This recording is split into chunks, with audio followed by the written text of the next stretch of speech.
Can I just add? Bravo. Ahead. Kamala has no time to answer pesky questions about her radical record because she's too busy grilling Tim Walz about his white guy taco.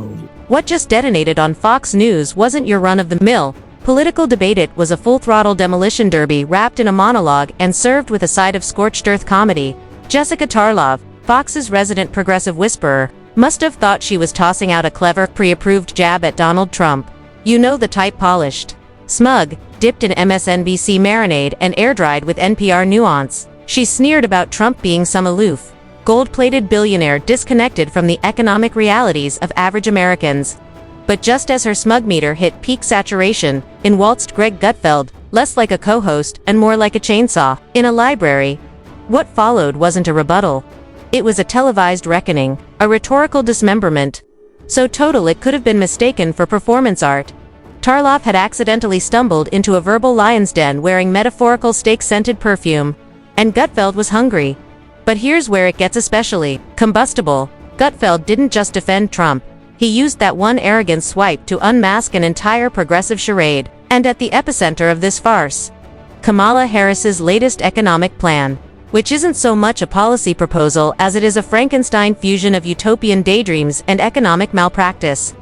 The moment Tarlov tried to land a blow on Trump, Gutfeld spun the camera lens toward Harris's economic fantasy camp and said, "Let's talk about this." What followed was a takedown of Harris's inflation-blind agenda so scathing it could qualify as federal commentary. The whole scene became something far bigger than a cable news spat. It morphed into a live fire drill where bad policy met public awareness. And the results weren't flattering. You could practically hear voters, even former Biden-Harris fans, blinking and asking, "Wait a minute, who thought this was a good idea?" This wasn't just commentary, it was a televised intervention. Are too high. It feels so hard to just be able to get ahead. The bills add up. Food, rent, gas, back to school clothes, prescription medication, the cost of food. A loaf of bread costs 50% more. Ground beef is up almost 50%. There's a serious housing shortage. The price of housing has gone up. It's too difficult to build, and it's driving prices up. It is out of reach. The size of down payments have gone up as well. Costs are still too high. There's not much left at the end of the month, and prices are still too high. And you take the contrast of yesterday. So you had President Trump, someone who grew up a millionaire, became a billionaire, standing in front of his golf club, ranting and raving about everything, lying about everything from, GDP rates to poverty rates to energy production, et cetera. And then you have capitalism. We're not dealing with a monopoly. Well, first, I want to point out something Jessica said, that Trump began as a millionaire and now he's a billionaire. Smash the like button. This is about to get good. Capitalism. We're not dealing with a monopoly. Well, first, I want to point out something Jessica said, that Trump began as a millionaire and now he's a billionaire. I think that makes him an expert in this. I would rather listen to somebody who began as a millionaire and is now a billionaire than somebody who doesn't have a damn clue about economics. I've never heard a candidate today more unsure of themselves on a topic than Kamala Harris. I think she's been burdened by the weight of expectations put on her by the media. I've never seen a better campaign ad for Trump. She's campaigning better for Trump than Trump is. First, let's talk about the down payment issue on the House. A lot of this stuff is infuriating, because they're treating the American public like idiots. She makes a proposal that is only half an equation. The first half is, here's a nice thing for you. The second half is missing, who pays for it? You saw this with student loan theft, described as forgiveness. Who paid for it? You paid for it. You see with immigration policy, who's footing the billions and all that free stuff? You're paying for it. Nothing is free.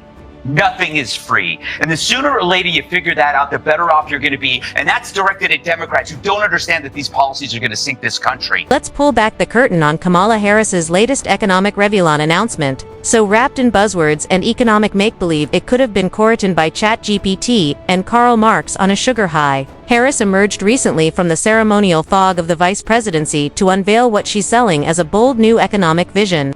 But critics and even some Democrats who haven't completely detached from reality see something else entirely. A warmed-over potluck of failed socialist experiments that collapsed entire economies south of the equator, Venezuela, but with better lighting and more hashtags. It's all there. Price caps, government housing, boondoggles, subsidies as far as the eye can see.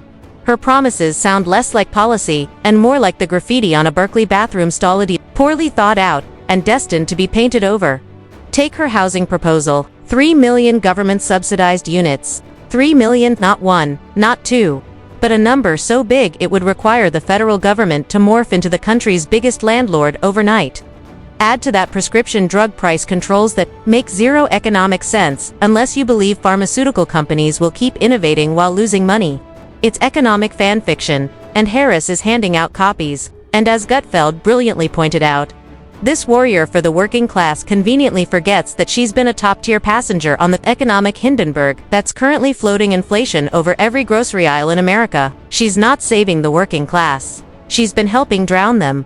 But the real thunderclap came when Tarlov tried to drag Trump into the mud. Her line, that Trump's wealth makes him too detached to understand regular Americans. But Gutfeld wasn't having it. He cracked his rhetorical knuckles and reminded the audience that Trump didn't start as a billionaire sipping gold martinis on a yacht. He earned, lost, rebuilt, branded, and succeeded flaws, and all by mastering the beast of capitalism, not rewriting the rules from a think tank at Yale. Trump made his name in a system that rewards risk and resilience. Harris, meanwhile, is using taxpayer money to rehearse economic Broadway shows that collapse in preview. And who's paying for this dress rehearsal? Spoiler alert, it's you, the taxpayer. The one standing in line at Costco wondering why your eggs cost as much as steak. If you cap prices, you increase scarcity by diminishing competition. People can call her a communist, but you gotta explain this, because the media won't ask the follow-up questions. How do you plan on doing this? Please give me an example. Give me an example where industries got together in a room and decided to drastically increase prices. That doesn't exist. Questions. How do you plan on doing this? Please give me an example. Give me an example where industries got together in a room and decided to drastically increase prices. That doesn't exist. The only example they'll have is, a bodega raised prices on umbrellas when it rained. That's all they got. There is no payoff for industries to artificially inflate their prices, because the people who drive the prices are the consumers. That is, if you want to understand supply and demand, it's the consumers who drive the prices. There is absolutely no debate on this. There is not a single economist who would agree that this is the right thing to do. We can go and talk about Eastern Bloc countries. You can look at the cheap, terrible cars that they made and the appliances they made, but you already know that story. So how do you keep a debate alive if we know this is a fraudulent idea? You don't talk to economists. You listen to politicians or talking heads like me who have to do the research, because I'm sick and tired of hearing people pretend like they know what they're talking about on TV, but they don't. So you won't see economists on other shows, other networks asking these questions. Like, can you give me an example of how this is done? What are the major industries? What is the right price? But Gutfeld didn't just swat away Harris's trillion-dollar smoke show. He dropped an economic hammer on her entire platform. Price controls, he argued, are the economic equivalent of putting a Band-Aid on a broken dam. They don't help, they delay collapse. Gutfeld explained, in plain language, that somehow still eludes the policy elite, that meddling with prices doesn't make goods more affordable, it makes them disappear. Set prices too low, and guess what? Suppliers vanish, inventories dry up, and suddenly you're standing in line for toilet paper like it's Soviet Russia circa 1984. And yet, here's Kamala Harris and her crew peddling the idea that if we just bully corporations and pass enough legislation, inflation will magically melt away. But Gutfeld's sharpest critique wasn't about economics. It was about the hypocrisy baked into the media narrative. Where, he asked, is the proof that all inflation is caused by greedy CEOs rubbing their hands in smoke-filled boardrooms? Where are the data points? Where are the economists backing this theory? Silence, because even left-leaning economists know the truth.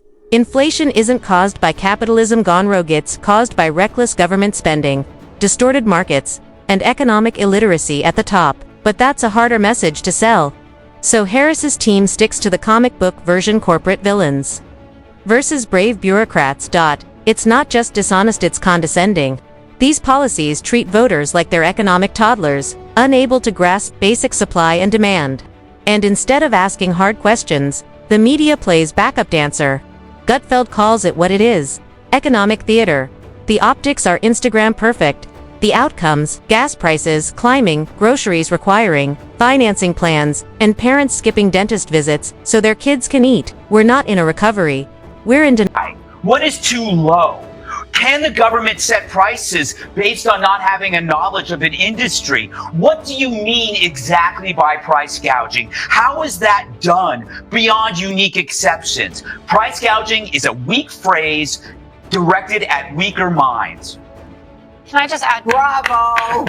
Ahead. Kamala has no time. Price gouging is a weak phrase directed at weaker minds. Can I just add? Bravo. Ahead. Kamala has no time to answer pesky questions about her radical record because she's too busy grilling Tim Walz about his white guy tacos. Here's where things take an even darker turn.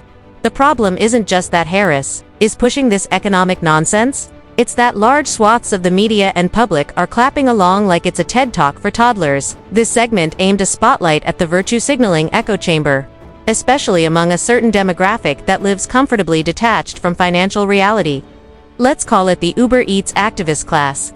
These are the progressive pundits who cry economic injustice while live streaming from their MacBooks in gentrified neighborhoods, who post infographics about inequality in between avocado toast deliveries. Their loyalty to the narrative is so blind it borders on theological. The footage